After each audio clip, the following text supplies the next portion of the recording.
Unless you consult the MAGAverse, in which case there is and was definitely a plan. I think he's had a plan all along, David, and I think we're seeing it play out. This was his strategy all along. This was the plan all along. Was that his plan all along? It certainly looks like it. This is the plan that he was pursuing all along. I mean, you're watching the art of the deal in real time here. Well, if that was the plan, congratulations, because in 1 week the plan lost $6 trillion and every country in the world hates us. And now we enter a completely new concept. MAGAverse, no, not the universe you're thinking of, but a world where anything is possible and Trump's major economic decisions seem to be mapped out by a magic crystal ball. If you think Trump has a solid plan for the economy, then you definitely haven't grasped his art of the deal. Here it is. 1 week goes by, and his crazy plan has cost the world a staggering $6 trillion and made every country hate us. Thanks, Trump, for this priceless gift.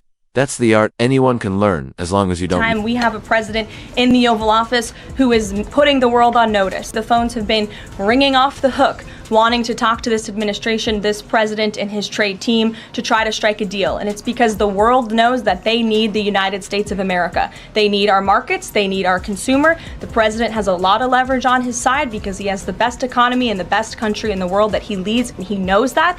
And it's about dang time we finally have a president who uses that economic leverage to benefit American. Now we hear Karoline Leavitt, a newest member of the Trump team, saying that countries are rushing to call the president because they need America. Well, sure. It's like the world is missing some kind of hero. But hold on it. Do these countries really need Trump? Or do they just not want to get caught up in the trade bingo game he's running? If Trump is the one the world is picking up the phone for, then it seems like we've all been pulled into a never-ending game. Meanwhile, these countries are probably busy figuring out how to dodge. Look at China. Over the past 48 hours, the tariffs he put on China have gone from 20% to 104% to now he says at least 145%. He's just calling out numbers like he's working a bingo hopper or something. Yes, we're living in a new RA, where trade policies are run by a bingo machine. Trump keeps changing tariffs like he's spinning the lucky wheel, not caring about the real numbers from 20% up to 104% and then 145%. This ambitious plan is not just a hype, it's a magical test on how not to run an economy. These numbers don't look like a strategic decision. They look more like a gamble. And let's not forget, we're just the unwanted participants. Have you ever paid a tariff? Because I have.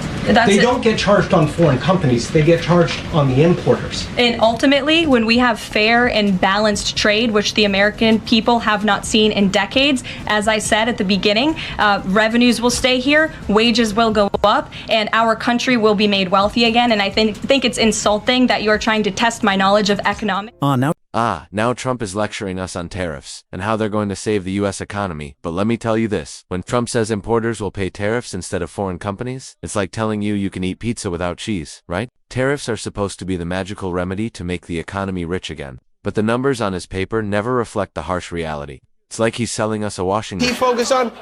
I'll tell you what he's focused on. Shower heads. You wash your hands, and in my case, I like to take a nice shower to take care of my beautiful hair. I have to stand under the shower for 15 minutes till it gets wet. It comes out drip, drip, drip. It's ridiculous. Yeah, it comes out drip, drip, drip. I believe that's how Stormy described it too, right? And let's not forget Trump still has a little issue with his shower. It seems like every time he feels like everything out there is just too bad, he heads back to his bathroom, right? Trump isn't just the hero of politics, he's also the hair care hero.